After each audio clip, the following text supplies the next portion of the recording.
what are you waiting on right now in your life, and how are you letting that determine your worth before you live your best life? So this was a lie that took me most of my entire life so far to unlearn. And I created a business that was so about celebrating every person, for their authentic beauty. I was able to overcome so many lies that lead to self-doubt in my life.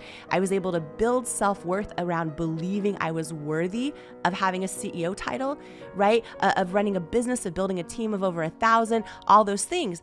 But I still struggle with the lie that my weight determined my worth. Who's your biggest critic? And you can guess who they said.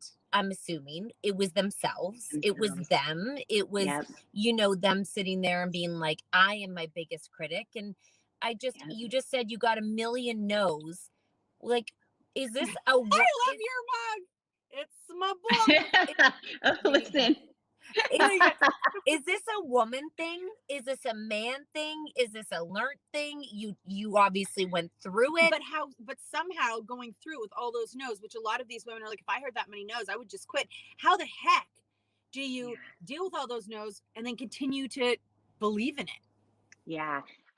First of all, thank you for asking that question, because I think when we share these no's and we share this rejection, again, back to what you guys do every single day, helps everyone feel less alone. So thank you for even asking that. I think this is huge, because when you Google my story, you don't see that. You just see like a fairy tale Cinderella story. And I realized from getting so many DMs on Instagram that, women think like, oh, did you just have connections, or did you just get lucky, or did you? And I'm like, no. And a big part of the journey was handling the no's and how. So thank you for asking that. Yeah, just to use, I guess, one quick story that's an example of this, that maybe because I think everybody listening right now probably has rejection in some form. And then how do you handle your own inner critic from like not taking over, right? I think when we listen to our own inner critic, and when we turn the volume up on that instead of learning how to turn it down, I think we end up literally talking ourselves out of our own truth and our own calling and our own purpose in this life. And so I think one of our greatest journeys, literally every human being, and especially every woman, and doubly now that I'm a mom, because I've been CEO of a billion-dollar company and I've been a mom. Being a mom is harder, hands down. Listen to that, ladies. Listen to that. A billion-dollar company. Mom is harder. Mom is harder. And I also noticed, since being a mom too, which I love that you guys talk about this a lot, but my inner critic has gotten louder, and comparison, all those things that every human being deals with, I think gets doubled down on us when we become a mom. And so I think learning how, and I talk about this a lot in Believe It, this idea of how do you turn down the volume. Like, I imagine, Kat and Nat, I imagine this imaginary volume dial literally in my own head. When I hear my inner critic come out that says, Jamie, you're not qualified, or you're not enough, or you're all these things, I have to literally imagine myself turning. Or by the way, sometimes it's our partner. Sometimes it's our friends and family who love us. Sometimes it's our kiddos. Sometimes it's whoever. They mean well, but they say something like, are you sure you should quit your job and go after that? Or what do you know about doing that? Or, all the things, right? And they mean well, but I've learned to like literally imagine this volume dial, and I turn down the volume on that.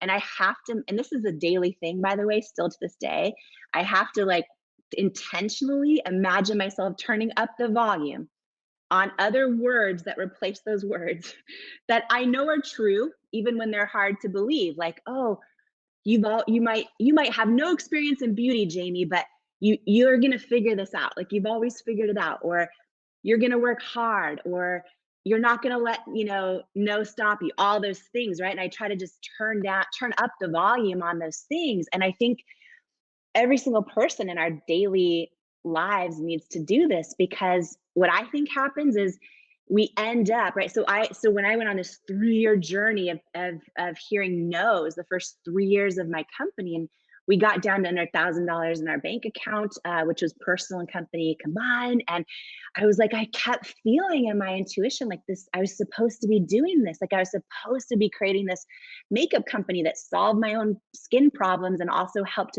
to shift culture around the kind of images we see for beauty. And I just had this big dream and it kept feeling right. But sometimes like we start to second guess our own gut when there's no proof around us that we're right. And so for 3 years, it was like all the no's, all the beauty experts like Sephora and all the department stores and QVC, they all said, no, you're not the right fit. We don't want to bet on you. We don't think you'll make us money, right? All those things. And when you have experts telling you they don't think you're going to make it, and then you have, there's no proof around you that you're going to make it. And then you have friends and family worried about you. At the end of the day, learning how to turn down the volume on all that, including your own self-doubt and like hearing your own gut. For me, I've done a million things wrong in my journey. And I share all those too in the book. But like one of the things I did right was I learned to hear my own gut, and I made the decision to trust myself when it said keep going. I'm supposed to be doing this. And that changed everything. I feel like a lot of people, they fail, or they try and they fail. And then they're like, well, I don't have it in me to do more. They just feel so crushed by failing. And, Kat and I, sometimes we joke because we were never, super successful like in school or in any of the traditional things where other people were shining. So we're like, every time something doesn't work out for us, we're almost like we have great practice in failing. We're like, if something really turns out well, we're like, well, this is new, this is very exciting. But when you say like you learn how to like trust your gut, I think that like that inner, it feels like it can be such a small thing inside you, and people want to tune into that and they want to hear it. It's like in their mind, they know what they have is a great idea, but they need to like, they don't know how to do it. Is there a they can feeling? hear their gut. Is there a feeling in your, what's the gut? How did you find it? Yeah. Oh gosh. Okay. I'm so excited. I'm going to share a thought with you really fast. I have a question for you, if it's okay to ask. Do you guys think that part of like what you do now and why you're so successful everywhere, which I'll just say that about you because it's true. Do you feel like you're not afraid to fail, and that's a big part of it? And that's a big part of it. I think it's sort of our detriment too, because we also are shocked when we're successful. And I think that when you learn, I dropped out of high school, when you learn to not be afraid or ashamed of what or who you were, you let go of all these expectations. Like so many people are afraid to say, I can't afford it. I just can't afford it. Like, I don't have the money. Like I can't go out for dinner because I have no money in my bank account. Like all these secrets that we've been taught to keep or not share, I'm having a hard time with my husband, right? I'm not, but like, all these things where spread rumors. No, like it's like you have to constantly front yourself. And I think that we're gifted at our gift is being okay with our flaws. But I also think that like, although they were traditional failures, I think what it sort of showed us is that we don't have to follow the path where everybody else is successful. Like I remember when I wasn't going to be able to afford to go to university, which is, you guys call it college, but not a community college, but university. I couldn't afford unless I took out loans. And I also didn't have the marks to get in. And I remember someone saying to me, like, you're never going to get a job if you don't go to university. And I was like, I remember thinking to myself, I don't necessarily think that's true. I think I can be successful and not have to go spend all that money for the 4 years and maybe study something that may or may not apply to a job or something I want to do in the future. And so like the failures that look like failures to other people were sometimes just like if they were successes in other ways, Totally. And one thing you just said too that's so powerful is that when that person told you that, you already knew that they were wrong. You had that feeling. Like you knew, right? So you trusted yourself in that, which I think is huge. And one thing before I forget, oh my gosh, then I want to share something. This is so big, what you just said about failing, I think too, and just sharing too, that like for all of us, right? Because I'm part of your community too, and appreciate you, everything, how you guys show up in the world so much. But for me and everyone else part of your community right now, like listening to this, I think this is huge because you watching your success and your impact and all the things in real time, and then hearing that you're not afraid to fail, right? I think this is so big because when you look at like all the research, it shows even women, it should, like so many studies show that women won't ask for a raise until they meet 100% of the qualifications, or won't ask for a promotion, whereas men it's 60%, right? When they meet about 60% of the qualifications, they'll ask for a raise or they'll ask for a promotion or apply for a job. And for women, it's 100%. And it's because from the time we're little, we become sort of people pleasers, perfectionists a lot of times. And also we're scared to fail. And we wait until we think we're going to have it perfect to take the dream and take the big step and launch the thing. And I feel like that is such a disservice because we end up literally never stepping into the person we're born to be. We end up staying in our comfort zone, like letting it chip away at our soul. And you guys are living, breathing examples. And I hope and pray I am too, because oh my gosh, there's been so many things where I've been like, you know what? It's because I wasn't afraid to fail over and over and over. And I wasn't afraid to get rejected over and over and over and over, that this eventually happened, right? And you know, one big thing that that stands out to me is, you know, we were a couple years into our company and just hearing no's from everyone. I didn't know that one day the company would be a success, but I just kept having this feeling, kind of like when you just described, the person said, oh, you need to go to university to make it. And you're like, oh, no, I don't think so, right? I just kept having this feeling that I was supposed to be doing it. But I didn't know how we were going to survive. And a couple of years into the business, we got a call from a potential investor. And I was so excited because we were down to no money. And this investor ran this big private equity company, and they invested in all of these consumer product companies that we all buy in the grocery store, like big names and they invested in a lot of them when they were teeny tiny before anyone knew them, and made them in household names. And I was freaking out because I'm like, oh my gosh, if they invest in our company, A, I'm not going to go bankrupt. B, maybe they can use their leverage to get us into these stores that are telling me no. I was so excited, and we started the meetings and meeting after meeting, and we got to the diligence phase, which is where we show them, future product launches and projections and all that.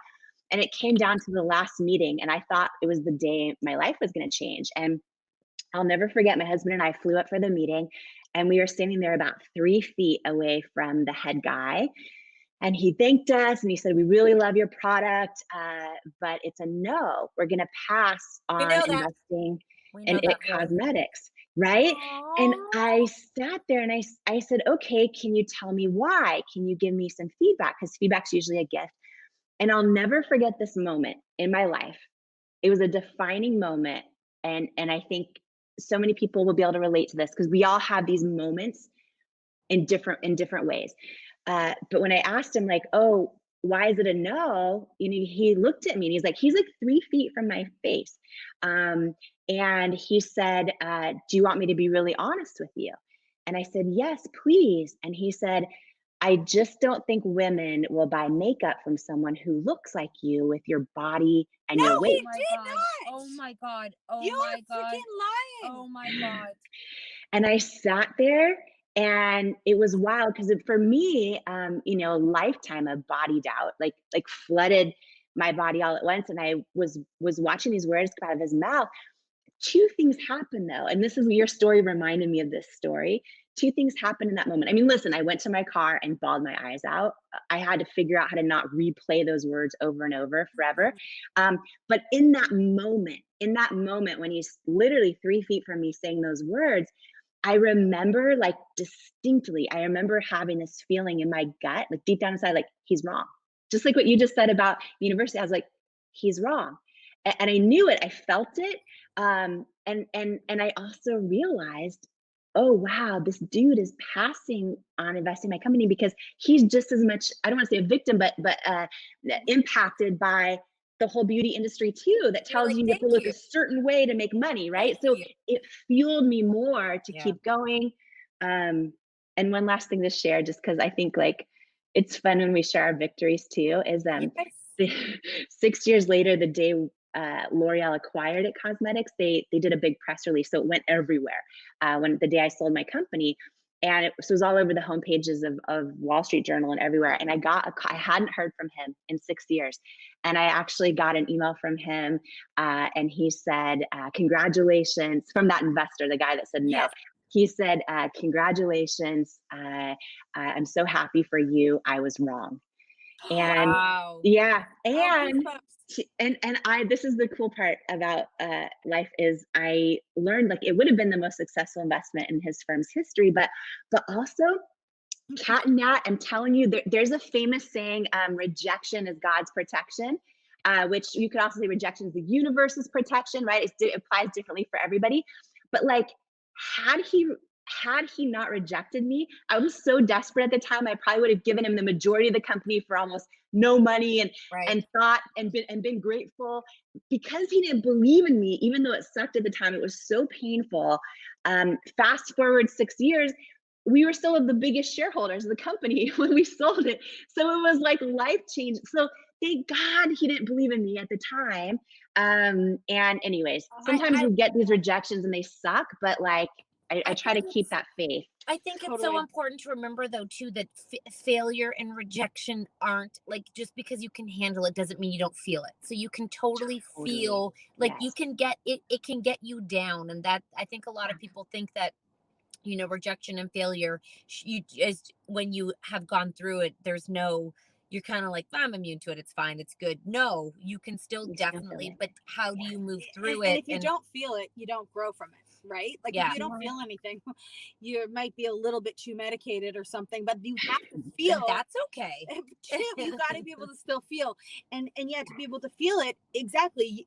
If you were just like not feel it and carry on, you wouldn't have learned that wasn't the right person for you, and that wasn't the person that was going to put forth your company the way you wanted it to be, because you absolutely needed to be the leader of this company for it to be the way that it for the way to sell the way that it did and do so well. And if they had put, who knows who you would have put in your place. I love that you share that it's okay to feel it. Cause yeah, even to this day, I feel it. I feel hurt to this now. Anytime I get rejected, or anytime like a Huh. friend doesn't show up for me how I hope they would, or you know what I mean? I mean, to Yes. this day, it like will destroy me inside. And I Yep. think it's good to share those things because I think a lot of people are embarrassed when they sob their eyes out for days, or they feel like it's a weakness. I don't think it is. I think Or it's a when you get strength. rejected, that feeling of Yes. rejection is like, it's ironic Yeah. you share that story because we were out in LA for TV and we got a huge deal in February. Fast forward, and Oh my God, it was a year ago. It our was the best our call ever. agents were like, "This is unheard of. This doesn't happen." Our agent at WME called us. You know, Fast forward to April, the deal's gone, done because of life's COVID, all the circumstances, maybe, Or protection. yep, or protection. And it was like it was like, what?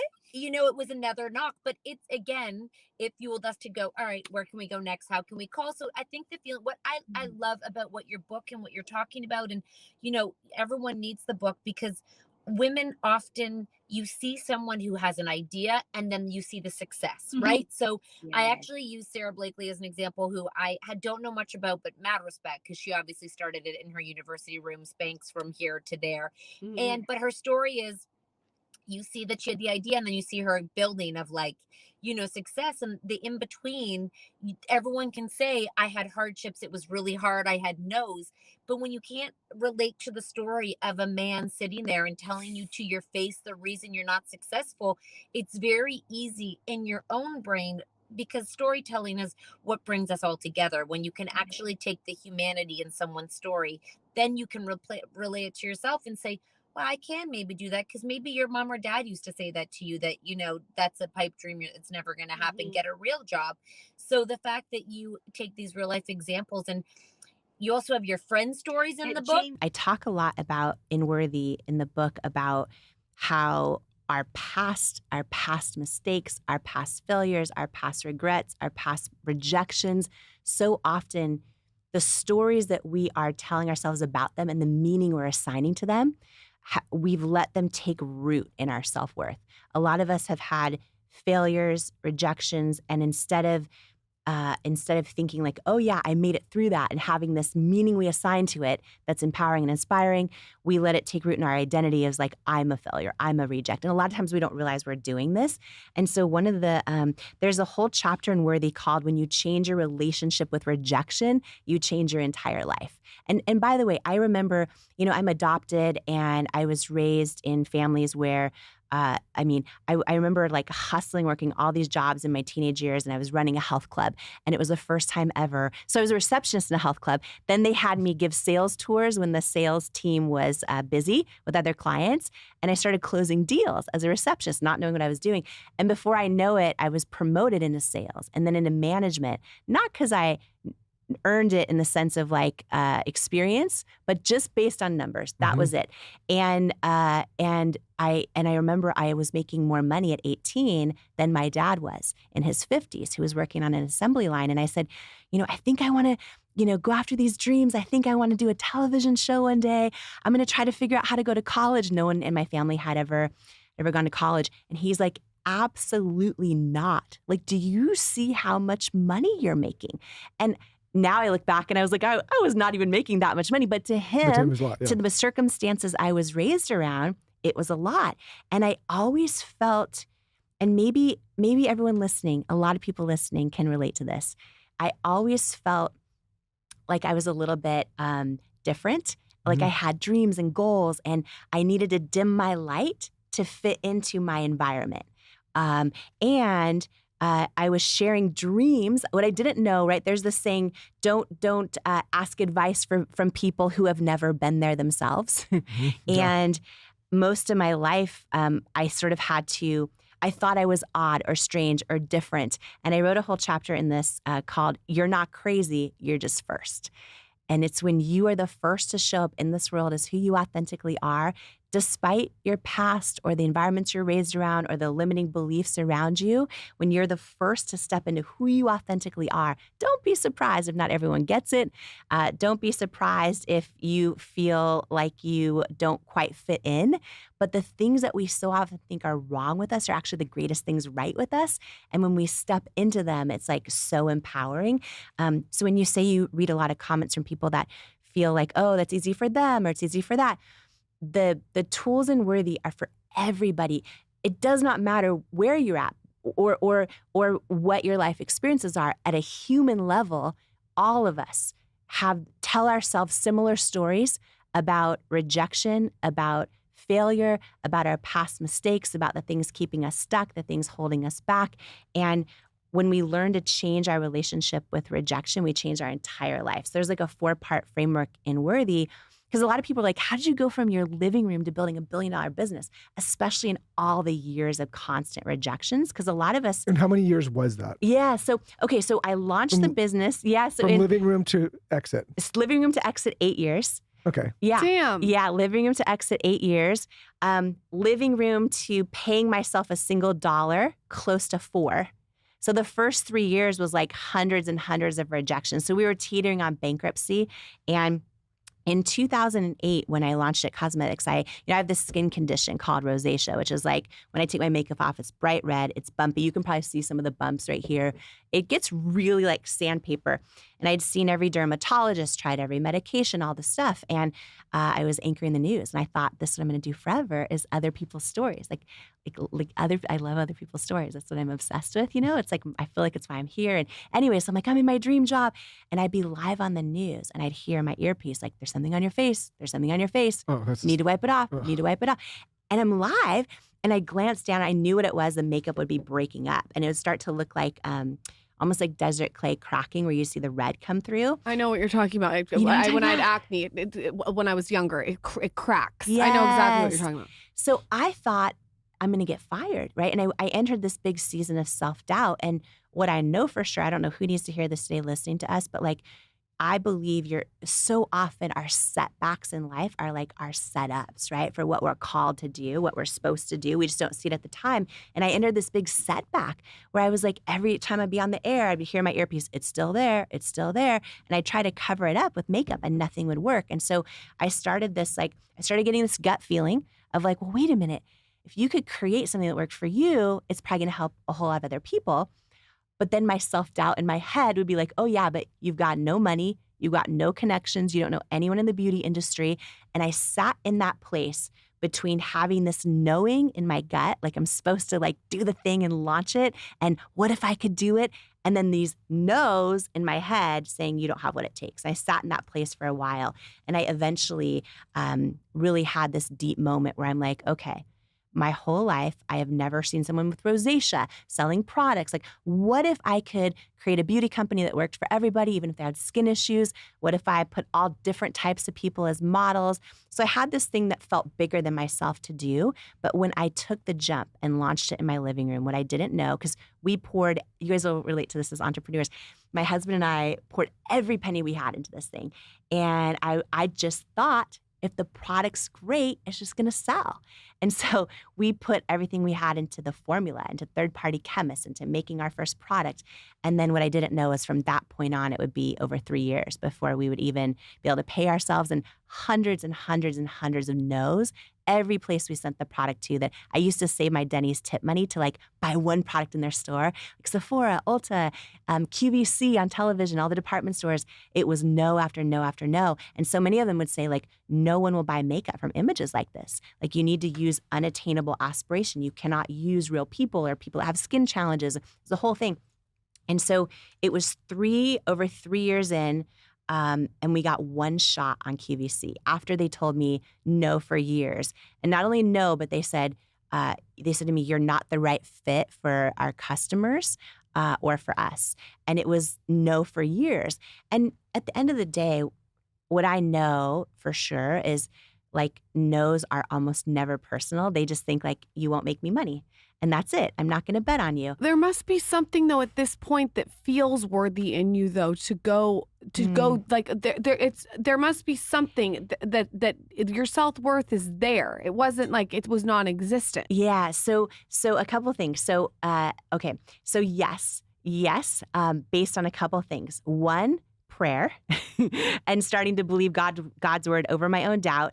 Two, a big tool that I go into a whole chapter in Worthy, the book on how to do this in your own life. It's actually what I was going to share earlier. So let me do it. So in the midst of that season, right? Because you're like, where was that worth in you to get through years and years and years of rejections? Because, by the way, not to give up the punchline, but we eventually got one shot on QVC.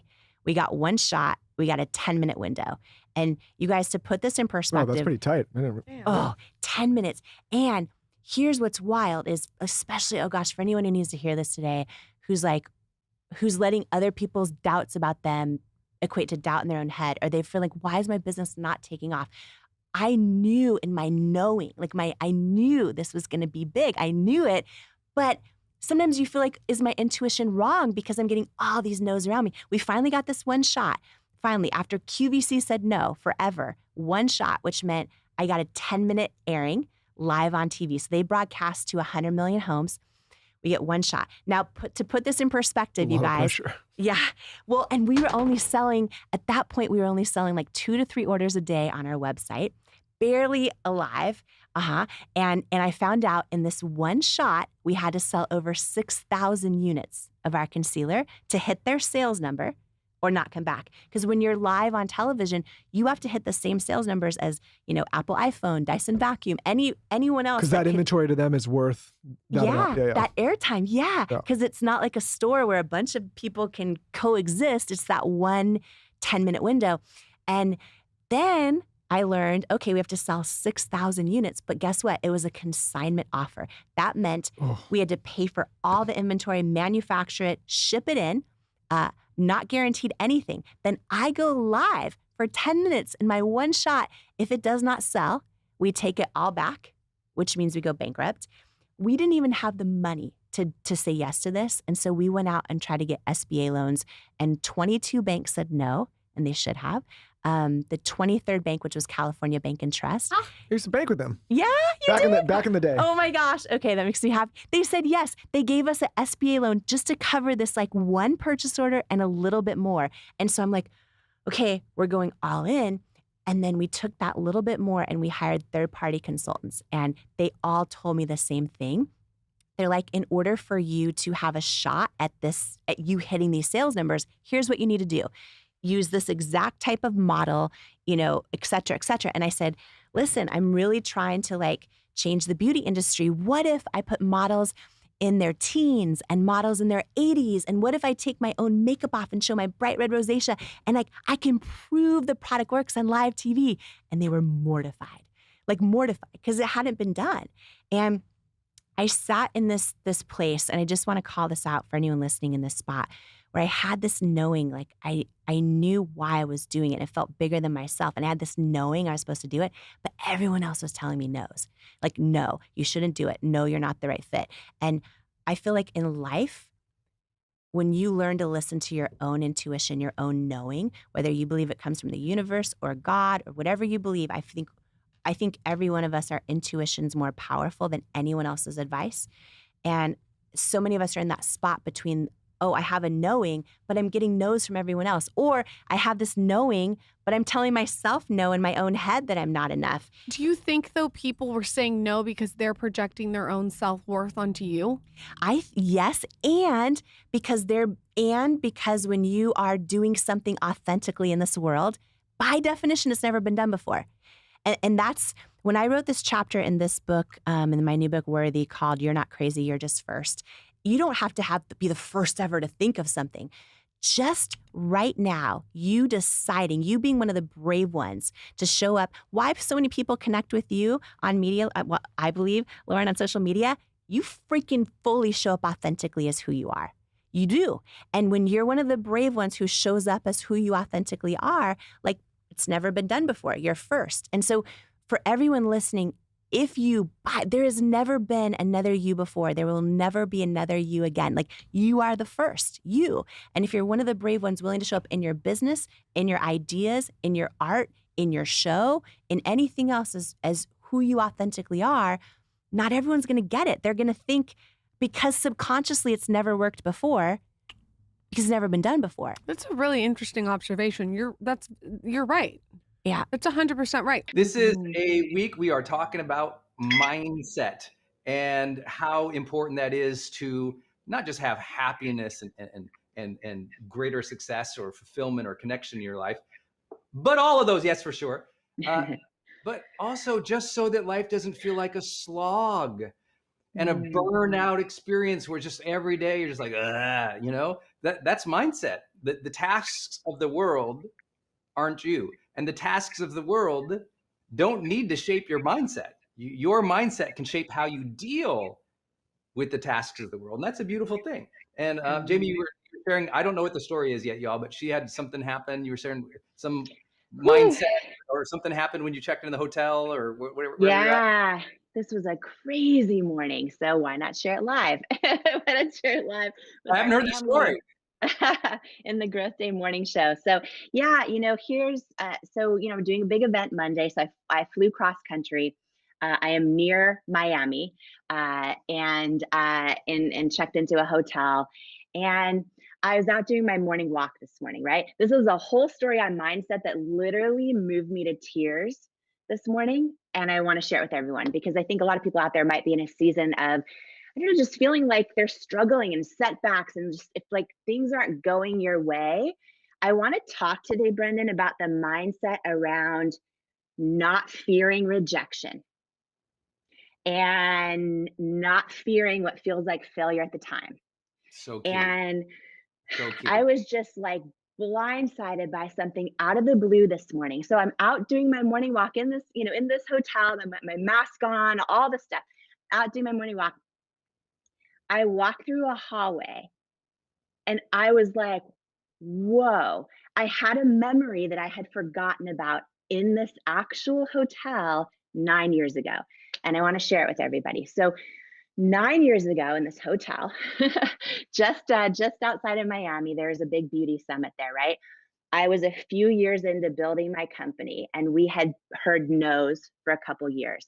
And I remember my husband and Paulo and I were right here at this very hotel. I had forgotten about this until today. And I walked in the hallway where something happened, exactly where something happened. So it was a huge beauty summit. And this is after a couple years of rejection. And there was, I don't know, maybe 1,000 people there. And Ulta Beauty, which is the largest department store, largest beauty retailer in the country, their CEO was there and their head buyer at the very front table, like this round table. Meanwhile, we're in the very back of the, and I just remember, this moment where I like had to muster up all the courage inside of me to beeline straight for that table After hearing no's for a couple years, went right up to the CEO, who normally wouldn't take meetings. It's not the person that told me no, right? It would be a buyer that tells you no.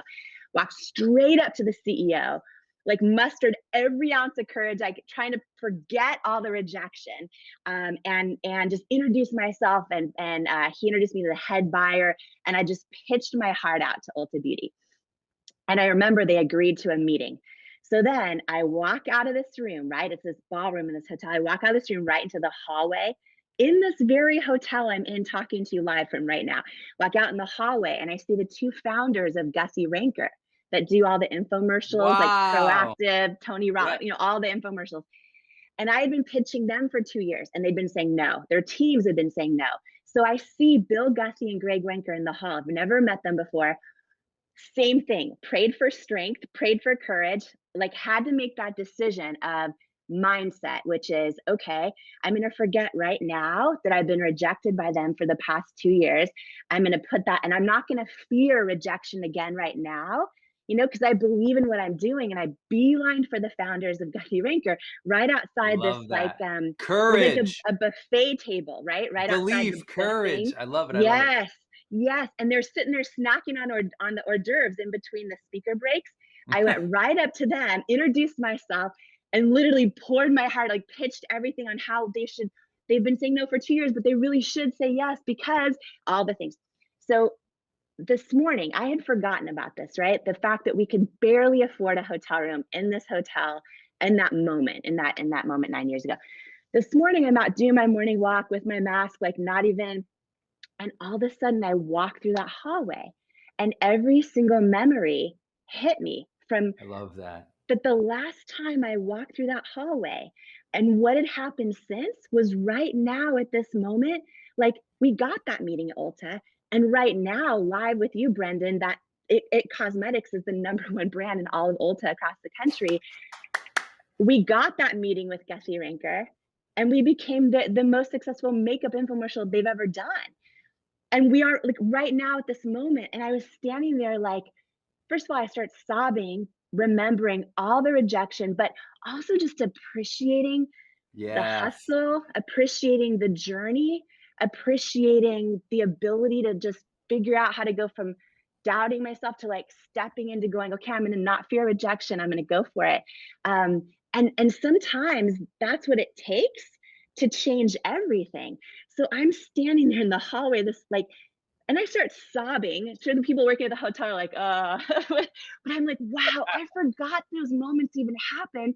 And I'm walking through them this morning here, getting ready for this huge event. And I don't know, it just reminded me of Growth Day Morning Show all week and how we're talking about the power of mindset and the just not just making the decision to not be afraid of rejection and failure. Just making that decision is huge, like Yes. huge. And the courage and the mindset. Well, I bet people watching this right now have had one of those full circle moments, right? That is a full circle. Some people call it a full circle moment. We've always called it a full courage moment. A full courage moment is when you lost the battle, but you kept going, and then you have a victory, and in that victory you recognize like a serendipity or a moment or what Paulo Coelho would call an LF, and it just happens, and it's like this space where, like, it's almost like a time space where the past and the current moment kind of collide and remind you of your strength, remind you of what you've been through, remind you of something important to your spirit, or remind you of a moment that was important to your life. And that LF, or that full circle, or that full courage moment, I bet you all have had that. So if you had one, type it down below, just share it with us. I'd love to see it in the comments. Like, what was a full courage moment or a full circle moment where you labored and labored, and maybe you lost or you were rejected, it didn't work out, and then one day, bam, it was like it all came together. And you remembered it. I love those. I love those. I've had those in my publishing career quite a bit, of places I went to read or research or write, and then I later saw my book there, and it was like, oh my gosh, or places that similar, where I sat in a seminar at a conference, and it wouldn't be later until I was on the stage speaking later to literally thousands or tens of thousands of people in an arena. And it would hit me, I was there. I was in your seat. I sat in that seat, and I could literally remember the seat, and I'd walk out to the seat and I go, I was sitting in your seat 5 years ago. And they were like, oh my God. I'm like, right here. And I'd pull the person up on stage with me, and I'd be like, you're me, you're me. And we'd have this conversation, because I think those are magical. I think that you need to take a picture of that hallway and do a little reel on it, or something on your Instagram today, or on your stories, and make sure you're all following Jamie on Instagram so you can see that story. That's beautiful, Jamie. Congratulations. That's just full courage moment. Yeah, and it just reminded me, and I think there's so many. I mean, not to just go deep on this, but when it comes to women in particular, and it can be everybody, but women in particular, so many of us don't try things because we're afraid of failure, or we're afraid of rejection, or afraid we're not going to do it perfectly, or we're not qualified, all those kind of things. And I was reminded of that this morning, because just the idea of not fearing rejection too. Yes, of course, of being courageous. Yes, of course, of going for it, all tied together, but just like being okay. Sarah Blakely, founder of Spanx, talks about how growing up at the family table, at the dinner table, every single day, her dad would ask them, they go around the table, and he'd say, tell me something you failed at today. It wasn't like, oh, tell me something you won at. It was, tell me something you failed at. And they'd all go around the table. And it was this idea of normalizing failure, not being afraid of it. And it's like that whole idea of like, oh my gosh, if we didn't fear failure. And I know, and you say this a lot, no matter how small you start something that matters, right? And so many people and I also say people don't feel failure, and people don't fear starting. They fear being embarrassed when they're seen starting small. Yeah. See, when people have a lot of success, and like people who achieve something in their lives and they go to do something again, they know when they fail, it's like, oh, that's part of the process. But when you're beginning, you're so terrified. What does other people think of me? I'm going to be embarrassed because they think I'm this, but I'm trying to do that. Or if it doesn't work out, and we get everyone else's judgments up in our brains, and we forget that their judgments are, one, usually not qualified, and two, time bound. And I'll give you the example of what you just talked about. Your nose that you got from, the beauty company, from Guthie, but also a lot of other things that you share about in your book, Believe It. And you even say this in your book, Believe It. The nose, like the first pitch that you got from L'Oreal to buy It Cosmetics. Yeah. It was a no. And that time was perfect. You weren't, or I'm sorry, from Alan, even on QVC, like talking about, oh, he said no for you being on QVC, which was a great thing because you weren't ready yet. Yeah. And I sometimes just didn't know it. The no's are just preparing you. The no's are going to go, oh, go get better, kid. It's not a no forever. It's a no in that slice of time. And that's what happened. In that moment of time, previously they had rejected her, but now they're open. Time marches on. And here's what I would tell people. You want believers, you want people to believe and cheer on you. Guess where they're not? They like in a marathon, yeah, your family's there at the beginning clapping you to start. But you get the believers at the finish line. You get you get the real supporters with momentum. You want believers, get momentum. So Guthie and others didn't believe in Jamie because she didn't have the level of momentum yet that was required to play it at their level or what they were comfortable with. And then she went and kicked ass, right? She just went and just demolished the marketplace. She gobbled up the marketplace, and everyone's like, "Oh my God, Jamie, It Cosmetic." And then they had to take notice. They had to take notice. They had to get on the Jamie train. Otherwise, they were going to miss out because it was clear this thing was leaving town and it was taking the future with it. And I just want you to understand that. So for all those who are freaked out, first, don't con yourself. The greatest gift you can ever give yourself is not conning yourself, not lying to yourself. You're not scared to start small. You're embarrassed about the judgments that might come from other people. Get over that. Grow up. We're out of high school. Let's get on with it, okay? Second, that was mean. Second, you want believers, get momentum.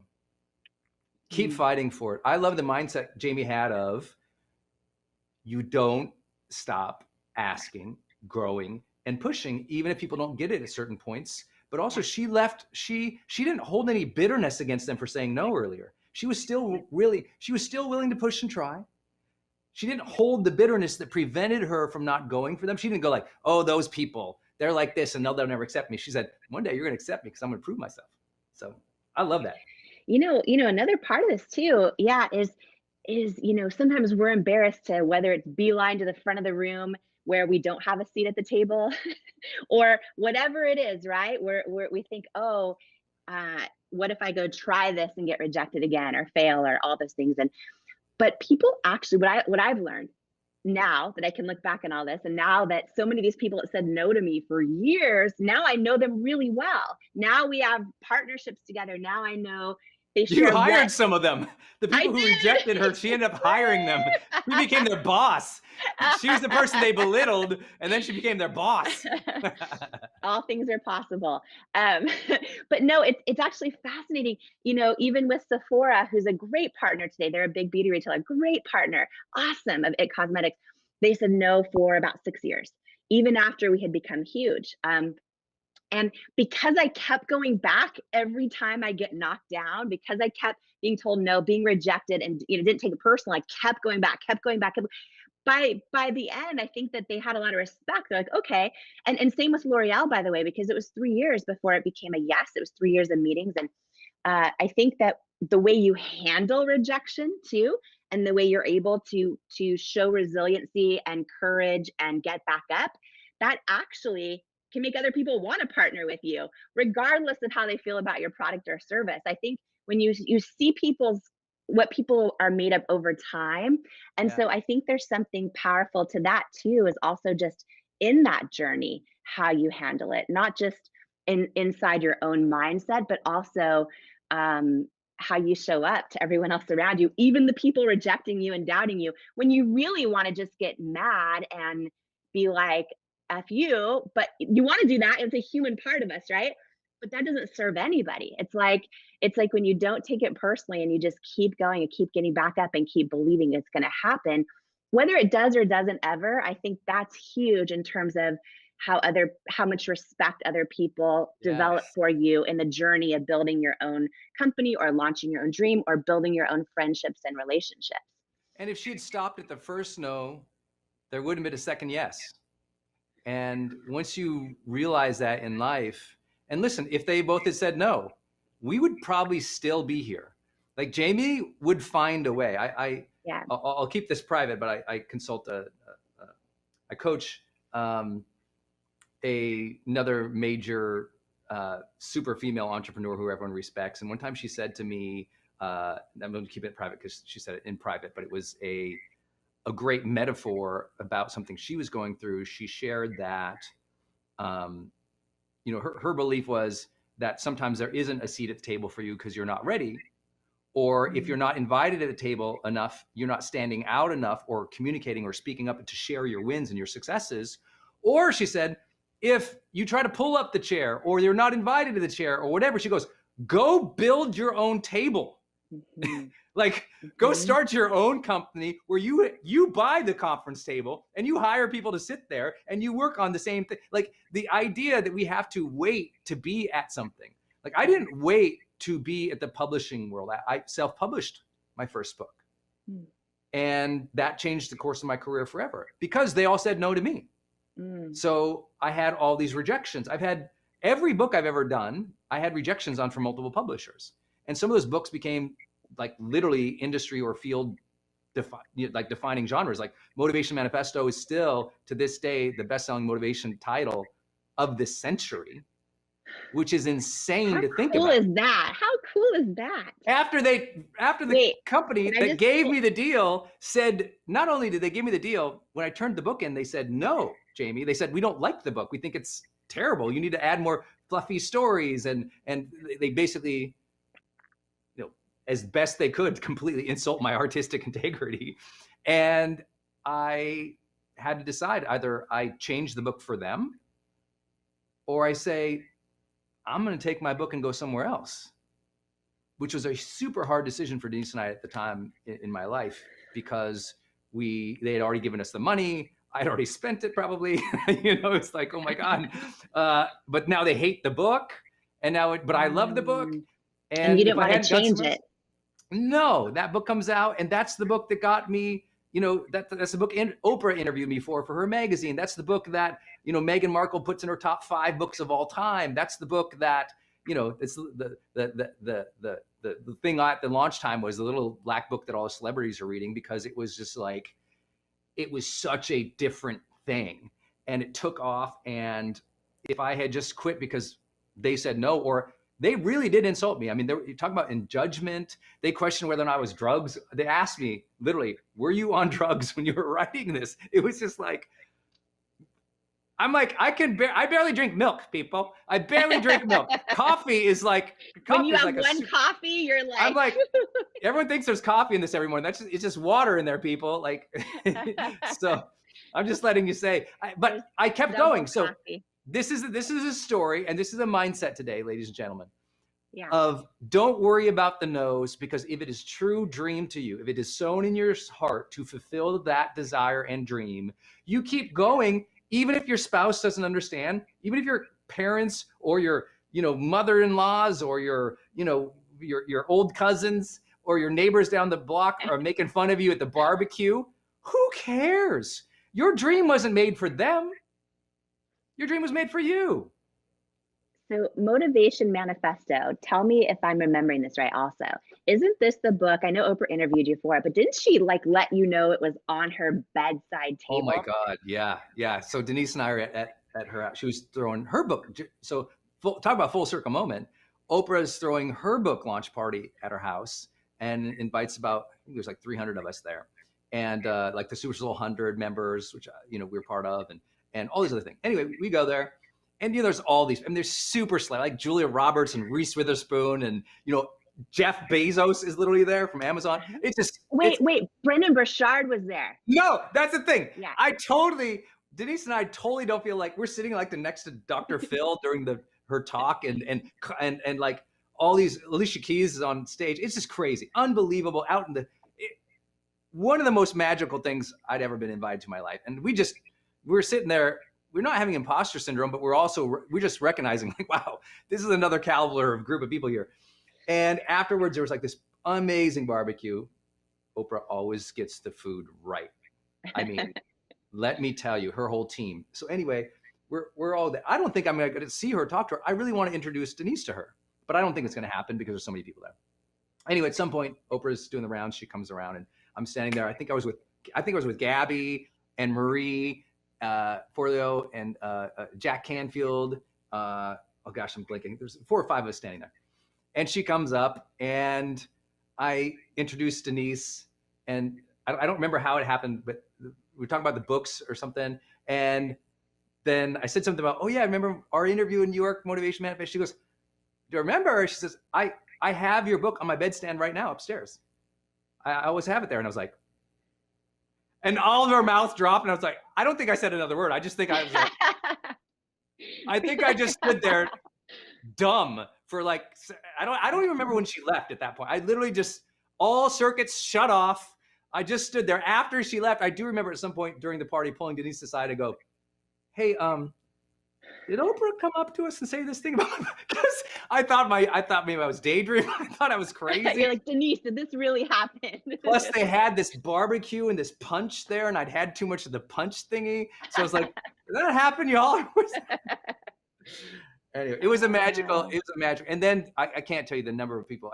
If y'all search Motivation Manifesto on YouTube, we have this video of like all these, like Ariana Huffington reading from it, the late great Larry King reading from it, the actor who played Superman, then Miss Universe, like all these people are reading, the Harvey McKay, a legend in our industry. They're just reading from the book because it sounds so cool. And it just grew and grew and grew into this thing. And I wouldn't have any of these goofy stories, and Jamie wouldn't have had her all laugh moment this morning in the hotel. Those moments of serendipity, or those moments of reward, or those moments of like extraordinary, wow, is this my dream? Did this really happen?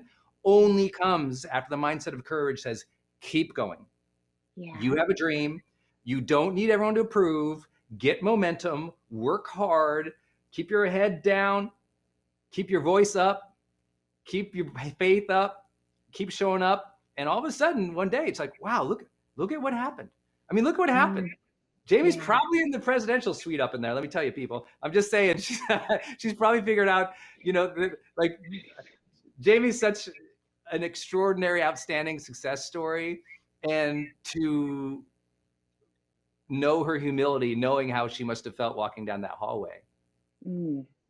I was sobbing this morning, Brendan. I was just like, wow. These words came to me. They're famous words that say, pray like it's all up to God and work like it's all up to you. And I just like those words just came to me because the journey, right? It's the journey. It's not even the outcome or the destination, but I'm just having this moment too, hearing your story. And I just want to share that one piece again for everyone listening, because I know a lot of people are just hopping on the morning show. I think it's something like 15,000 people or something, like hop on and off throughout the morning across all the platforms. It's some crazy number that's awesome. But what I want to share just is this week, y'all, I just want to shout out, thank you for that.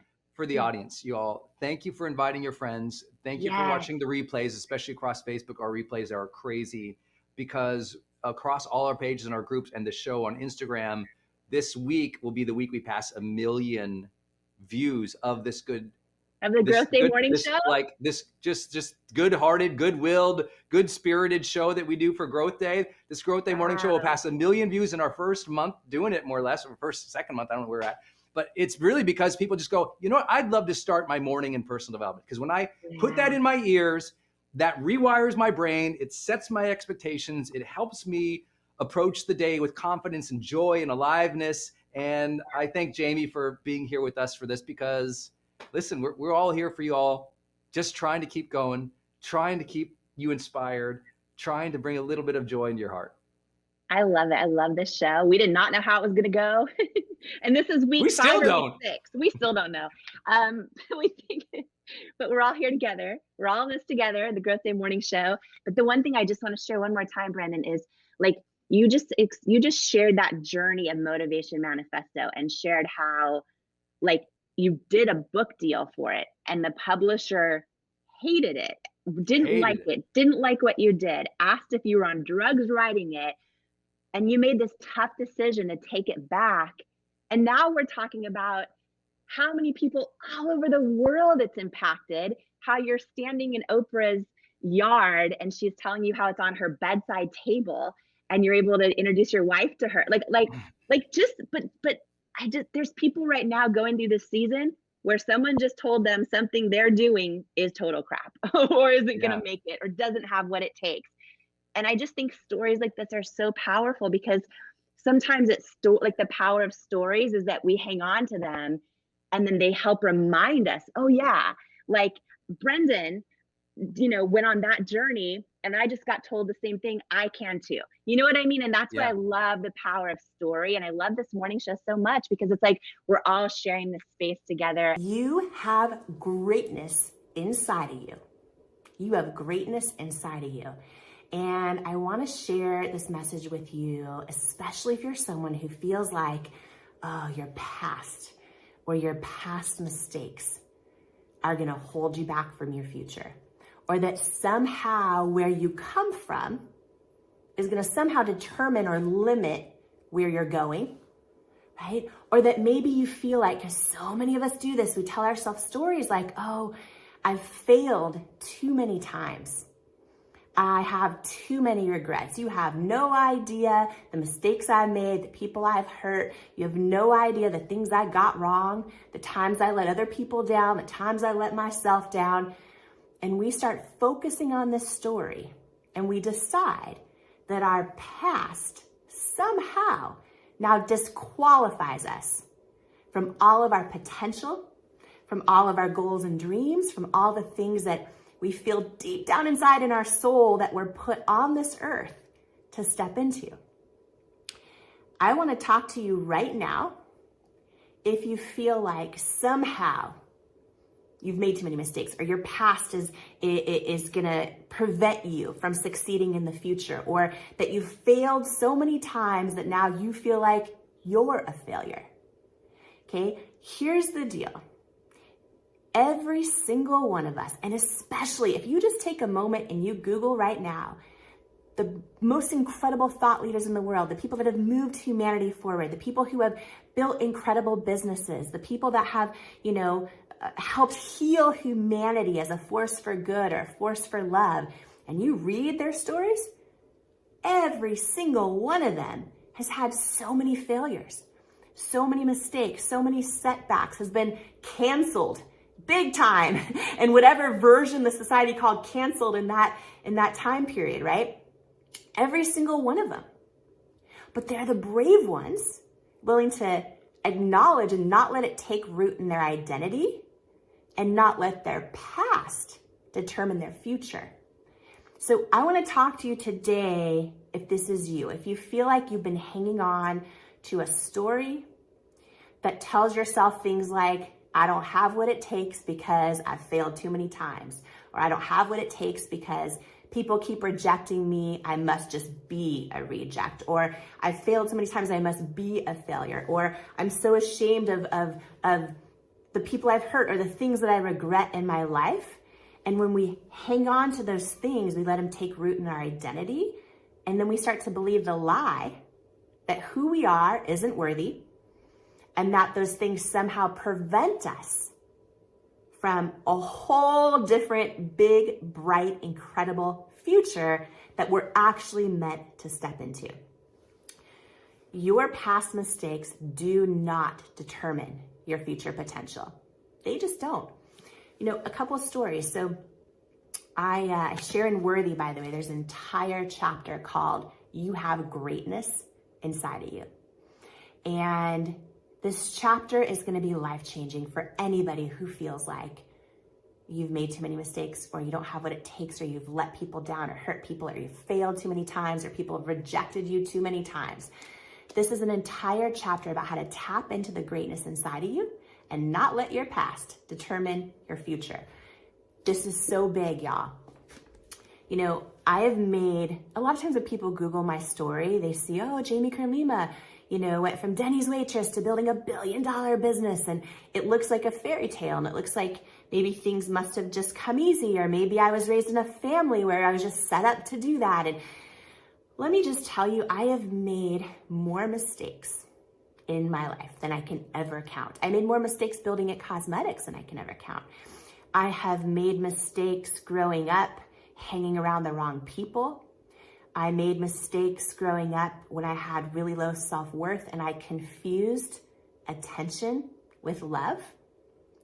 I made a lot of choices that I share, by the way, for the first time ever in Worthy, a lot of choices in my life that, do I regret? A lot of choices I've never shared with anyone because I was ashamed of what happened. A lot of choices that led me to hanging out with people that were not good for me. And also just keeping people in my life who hurt me because I didn't think I was worthy of more. There were times in my life, I remember waitressing at Denny's. I remember, I had these big dreams, but I just felt like somehow people like me who come from the way I was raised, don't ever have big dreams happen to them. And here's the thing I know is that when it comes to your life, when it comes to your dreams, your goals, your careers, your ambitions, over time, we don't perform to the level of our potential. We actually plateau at the level of our self-worth. And so learning to do the work to first identify let me just look at all the evidence out there of all the people that have ever done incredible things. Oh, they have pasts too. They've made so many mistakes too. They've been rejected so many times. They've failed so many times, but they keep going and look what happens, right? Just looking at that evidence, right? Changing that story, changing the story we're telling ourselves about our past and how it does not have to determine our future is step one. And also just being aware of the story that we're telling ourselves, right? And then making the decision to believe the truth. Because here's the deal. When we believe our past disqualifies us from everything, A, it's a lie. B, it's a thought and a story we're telling ourselves. And our thoughts and those stories live in our minds. That's where self-doubt lives. But when you tune into your soul, and if you feel that feeling like you're on this earth to do great things, to love, to serve, to give, when you ask your soul, whether it's for you, you pray about it or you meditate about it, whatever is your practice of choice. But when you tune into your soul, for me, I pray and I will hear the truth. My past does not disqualify me. My past does not determine where I'm going. It just doesn't. And who I am fully is enough. And you right now, does not matter what's happened in the past. If you tune into your soul right now, you get really still. You can pause this video. Pray, meditate, whatever speaks most strongly to you. And you tune into your soul, right? You're going to know beyond a shadow of a doubt that you are special. You are one of a kind. You are fully worthy. You have greatness inside of you. And your past does not have to determine your future unless you decide to live there. You decide to live in the past, focus on the past, then it becomes a huge thing. It magnifies and it takes root in your identity. But right now, and I go in deep in how to do this in Worthy, right now, you can literally make the decision. I'm not going to focus on that anymore. I'm not going to believe that old lie and that old story that I've made too many mistakes, so I'm a mistake, or I've failed too many times, so I'm a failure, or I've been rejected so many times, I'm a reject. That is a lie that it's time to unlearn. Okay, so awareness, number one. Number two, just really paying attention to what is that story and making the decision. I'm not going to focus on that story anymore. I'm not going to believe the lie that my past or my past mistakes are going to determine my future, because they don't. And then step three is tuning into that truth that knows. It knows what it knows, which is that you right now are fully worthy, fully capable, have everything you need inside you right now to accomplish the greatest dreams and goals on your heart. And the most important journey you can ever take is building your self-worth up and learning to believe that for yourself. So the new story is the true story. The new story is the true story. The new story is that you right now are not your past mistakes. You right now are your present and future intentions. Your present and your future intentions. That's who you are. That's who you are. And you can decide who you are right now. You can decide what you're going to step into and the person you're going to be born to be, because at the end of our life, right? I always think about this. I don't want to look back and go, what has self-doubt cost me? And have the answer just be so much I can't even handle it. I want to look back and go, yeah, I failed. Yeah, I put myself out there. Yeah, I got rejected. But like, I'm one of the brave ones that I left it all out on the field. And look at the beauty and the magic and the incredible moments in my life that came as a result of being the one out there on the field, giving it my all, making the decision that my past mistakes, my past failures do not define me. And I'm fully worthy of stepping in to the person God made me to be, the person your creator made you to be, the person you know in your soul you're born to be. I would love to hear your thoughts about faith and self-worth. But one thing I did hear you say is, and I totally agree. There's so many of us that say that we believe in God, but we doubt ourselves. And how can how can those two things be true in our lives? Like, who are we actually doubting? I love that. Can you explain more on this? Because I think there's a lot of people listening that would say that they believe in something bigger than themselves, but can also relate to where I'm coming from too, but I still don't love myself the way that really matches up to what I say I believe. Yes, yes. I love that you have done your homework and that you know all these key takeaways from Worthy from the book, because you're able to ask these questions that go really deep. And this was a huge realization in my life. So two things I'll share. When I launched It Cosmetics in my living room, and Hannah, the first 3 years, I got hundreds and hundreds of no's. And I was trying to, do things different in the beauty industry. And I have hereditary rosacea, which is like bright red and bumpy, and there's no cure. And I tried everything. And I, was close to getting fired as a news anchor because of my skin issues and whole thing. And I just had this vision, like, at the time, all the models for a beauty company were all very similar, flawless skin. They all looked like they were 12, like all, it was very, and I was like, well, what if we put, real people, like every age and shape and size and skin tone and skin challenge and all the things. And everyone was just telling me, no, it would never work. And I went through years and years and years and years and hundreds of no's. And most people, I mean, we were teetering on bankruptcy for the longest time. And a lot of people know the outcome now, but they don't really realize, like, oh, wow, like, oh, I know It Cosmetics is in Sephora and Ulta and QVC, but Sephora said no for 6 years straight. Wow. Ulta said no, QVC, all of them said no for years. And so many of us will give up after 1 no or 5 no's or 20 no's, or we let other people's no's somehow equate to our own doubt, or we think that they're some indication of our lack of potential. And there's just so many lessons I learned along the way around this, and in particular around how to handle rejection and failures and fear, because you were bringing this up a second ago. Fear of failure, fear of rejection. And there's a whole chapter in Worthy called When You Change Your Relationship with Rejection, You Change Your Entire Life. And it literally helps everyone, because the only way I was able to go from like my living room to a $1 billion company, and endure all those years of hundreds and hundreds of no's, is learning how to totally change my relationship with rejection and fear of it and fear of failure. And so I go deep into how everyone listening can do that in their life, like right now in the book. But in terms of your question about faith, so 2 things. I remember one painful rejection in building It Cosmetics, and we had gotten no's from everybody. And I just I don't know how we're going to stay alive as a business. And oh my gosh, I finally got a phone call that I was like, this is going to change my life forever. It was this potential investor. And I think you probably know this story, but just to share it with anyone who doesn't know, he ran this huge private equity company. And I was like, oh my gosh, if they invest in us, A, we're not going to go bankrupt. And then B, maybe he could use his leverage to get us into all these stores that keep telling me no. And I used to save my Denny's tip money to buy a lipstick in Sephora or in the department, you know what I mean? And I was I had these huge dreams and they were all telling me no. And so I was so excited. I was like, maybe he's going to invest in all this stuff. And so we started taking meeting after meeting after meeting.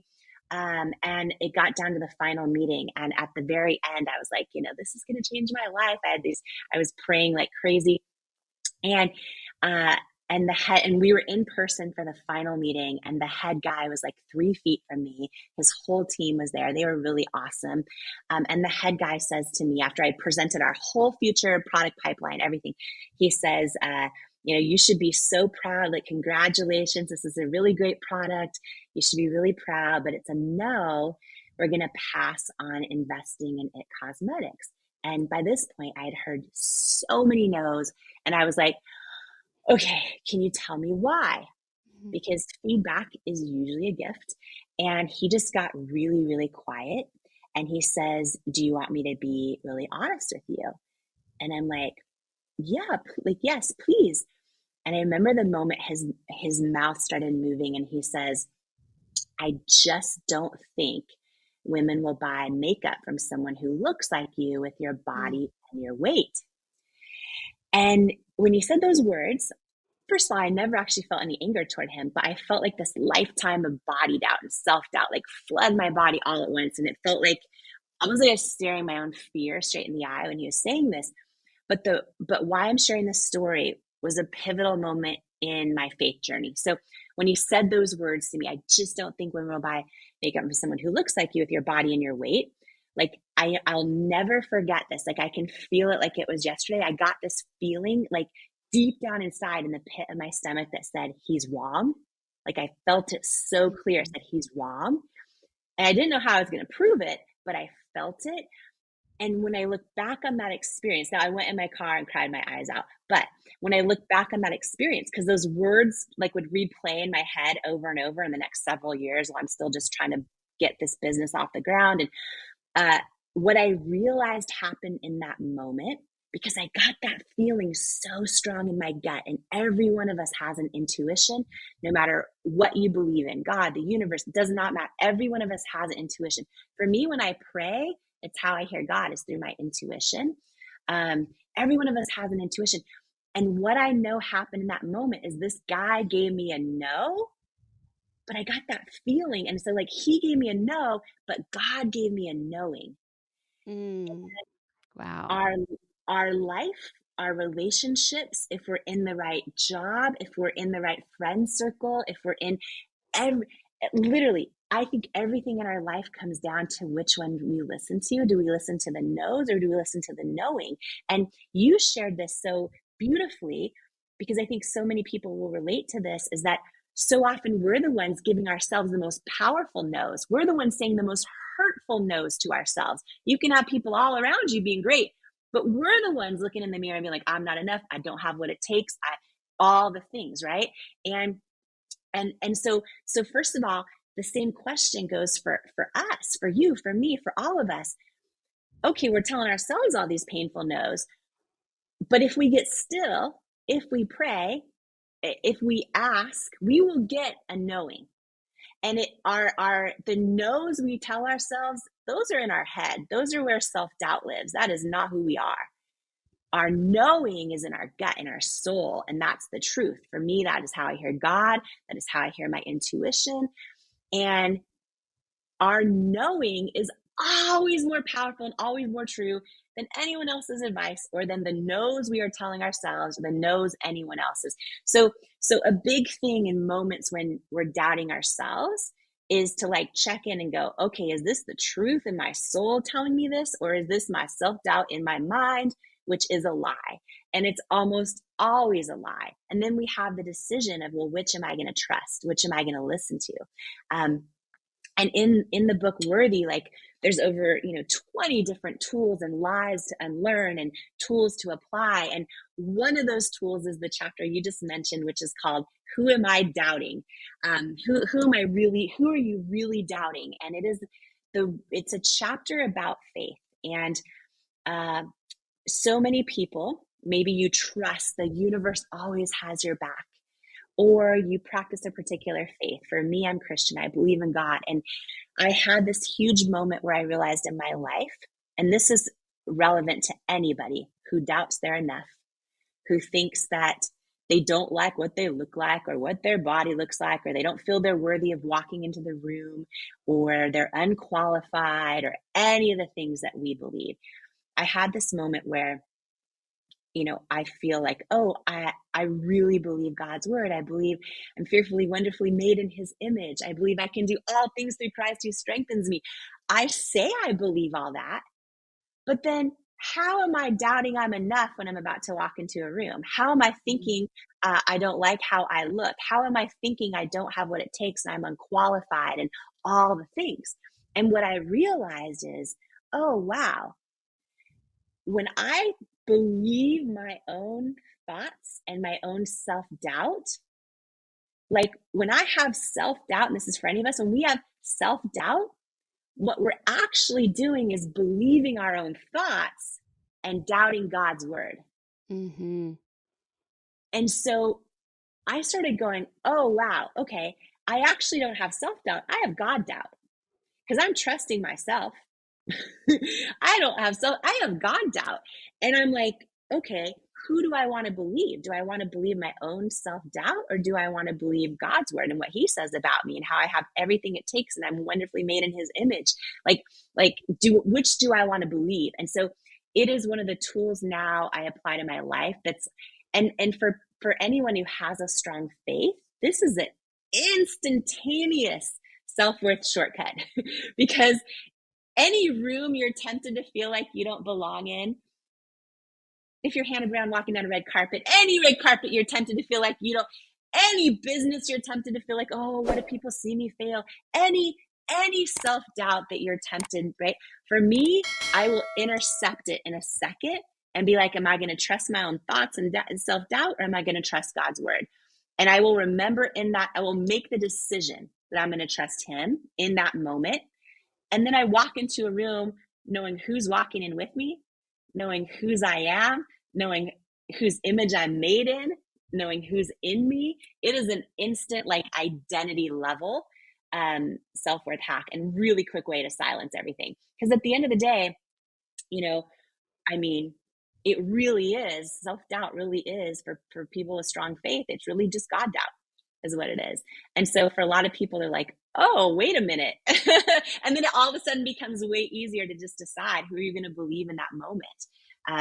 So yeah, it's a very powerful thing. In building It Cosmetics, I had to learn literally to completely change the meaning I attached to rejection and failure to one that was actually empowering and inspiring, which sounds like crazy to hear me say it that way, but it's so possible. And when I did that, I was able to, like, go for things in a way where I was fearless of if I got rejected or failed. There was one day I was crying under my covers after a painful rejection, another painful rejection. And I just started Googling everyone I admired most in the world who'd, like, done incredible things and, helped heal humanity through love or built incredible businesses or inspired the world. Every single one of them has had so many rejections and failures. They're just the brave ones willing to keep going anyway.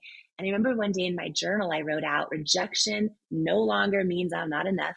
Rejection means this is a victory. I'm one of the brave ones willing to go, like, keep going. I'm not going to live my life on the sidelines, living in regret.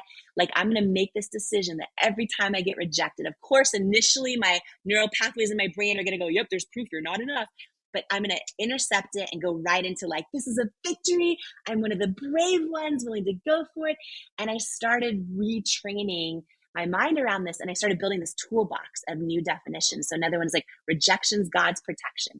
Like, everyone that started coming in my life, and I learned how to become fearless over rejection and failure.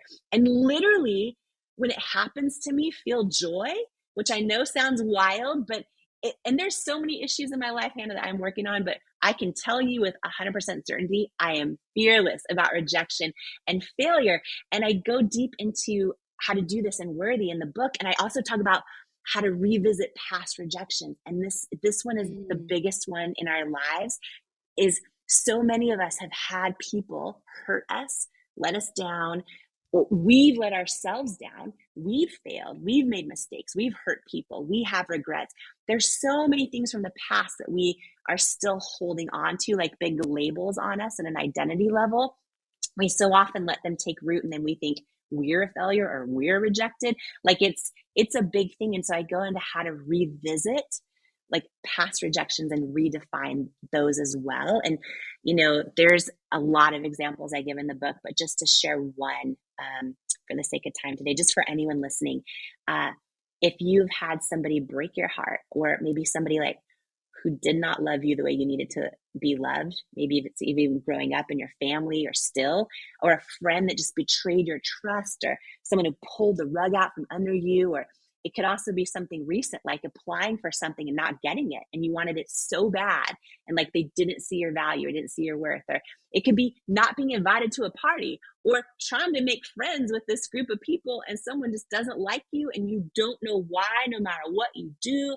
So I talk about how you like the tool about revisiting any of those and redefining what they mean, and how to build a whole toolbox of assigning meaning to those things. And so my favorite one of all of them, I go in a bunch of them in the book, but my favorite one of all is I will look at situations like that in my life right now, and I will literally, instead of thinking, oh, I'm rejected, I'm not enough, whatever, I literally imagine God saying to me, oh, you're not rejected.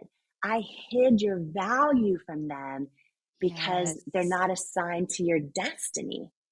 And I will believe it, Hannah. I will believe it at my core, and it helps me build resiliency and a fearlessness around it. And it helps me not let those things take root at a self-worth level. So there's so many tools we can apply to our lives right now that literally change it, because I'm sitting here talking to you, and I want to, like, jump inside your body and be fully fearless about all the things you want to go after, because who cares if you fail and fall flat on your face? Like all that only means the meaning we attach to it. That's it. And you have the power to decide what meaning you attach to that. And when you become fearless over it, like that is when you become unstoppable. Like that's when you become unstoppable. So I'm like fired up right now about everything you've got going on, and I'm excited for it. I agree and will believe everything that you've said. Well, I always get the question, and I know you two too. How do I know the difference between something I'm afraid to do and the fear is real? Yeah. And here's what I have to say to you. 9 times out of 10, I am afraid to do the thing that I know is right. Yeah. Yeah. And the fear is real. Yeah. And that's why you have to get still. Yes, exactly. Now, there's another lie. So this is kind of the third lie that you really had to dismantle, which is your weight determines your worth. Whew. Yes. For every person listening, Mel Robbins, most of my entire life, I believed my weight determined my worth. What does that mean? Right now, 89% of girls and women will opt out of meaningful activities, including interaction with friends and loved ones, when they do not like how they look. We miss out on our lives when we are waiting on our weight. And by the way, for some people, it's not literal weight. It's the weight of other people's expectations that they need to stop waiting on, the weight of their own expectations, right? What are you waiting on right now in your life, and how are you letting that determine your worth before you live your best life? So this was a lie that took me most of my entire life so far to unlearn.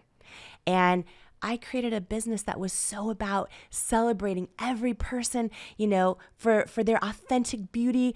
I was able to overcome so many lies that lead to self-doubt in my life. I was able to build self-worth around believing I was worthy of having a CEO title, right? Of running a business, of building a team of over 1,000, all those things. But I still struggle with the lie that my weight determined my worth. And it wasn't until my daughter's 1-year birthday, we're at this hotel and I'm about to opt out of swimming again because I don't want to wear the swimsuit. I want to sit in the on the chair on the side of the pool, all covered up, and miss out on this moment in her life. When I realized what has waiting on my weight already cost me in my life. And the answer, way too much. Memories, experiences, joy, like all of it. Because as humans, as you know, we're wired to avoid pain at all costs. And I had been thinking, oh, if I go out there in my swimsuit, I'll be judged, I'll be this, I'll be that. I was associating pain with that. In that moment, I flipped the script and I associated more pain with what I had missed out on, with the pain of regret, with the pain of what has waiting on my weight already cost me. And that is how I flipped the lie around. And I decided no more. And I literally took my cover up off. I shook my cellulite with joy and I got right in that pool. And I made it not about me anymore. I'm like, me hiding on the sidelines is what I'm doing is I'm telling my daughter she's not worthy of her body either. I am not, like that lie has got to stop now. The moment we step into our power, that is when we give other people permission to step into theirs, right? And now every time I will walk around in a swimsuit, all I think about is, I would never care what someone else looks like. People do not care what I look like. This is about like living life with no regret. This is about inspiring other people to embrace all of who they are and start considering what has waiting on your weight already cost you, right? And when we think of it that way, that is almost way more painful than the fear that we're making up in our heads about just living our best life as who we are, exactly as we are. Ladies and gentlemen, rock this house and welcome to the stage, Jamie Kern Lima! Baby Kern Lima! Every single one of us has had someone tell us we're not enough. Every single one of us has had someone say words to us that hurt.